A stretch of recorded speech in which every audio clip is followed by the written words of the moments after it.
इस्लामाबाद का शहरी हमला केस में 8 साल बाद 5 मुल्जिमान बरी। पुलिस मुल्जिमान के खिलाफ कोई सबूत नहीं पेश कर सकी। मुल्जिमान पर सहूलतकार का किरदार अदा करने का इल्जाम था।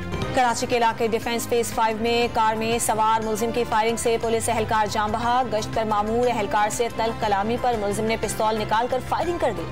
मकतूल की आइंदा माह शादी थी।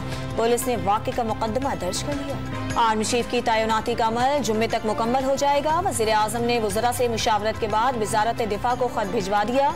GHQ को भी आगाह कर दिया गया। समरी आए या ना आए 1-2 दिन में तैनाती का अमल मुकम्मल हो जाएगा।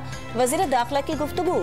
शाहिद खाकान अब्बासी ने समरी का ना आना नाकामी और पेचीदगियां पैदा होना करार दे दिया। राना सनाउल्लाह का बगैर समरी भी तैनाती का ऐलान खतरे की घंटी है। वज़ीर दाखिला के बयान से वाज़ेह हो गया कि सब एक पेज पर नहीं। रावलपिंडी इमरान खान के लॉन्ग मार्च का तारीखी इस्तकबाल करेगा। शेख रशीद का ट्वीट। तोशाखाना रेफरेंस में इस्लामाबाद की सेशन अदालत में इमरान खान के खिलाफ फौजदारी कार्रवाई जारी। जिले इलेक्शन कमिश्नर ने अदालत से इमरान खान के खिलाफ करप्ट प्रैक्टिसेस ट्रायल की दरख्वास्त की है। रेफरेंस मंजूर होने पर 3 साल कैद और जुर्माने की सजा सुनाई जा सकती है। जुम्मे की सुबह से मरी रोड पर खैमा बस्ती बस जाएगी। मुल्क के मुख्तलिफ हिस्सों से आए लोग क़याम करेंगे। इमरान खान के खिताब के लिए मरी रोड पर फैजाबाद के करीब स्टेज लगाया जाएगा।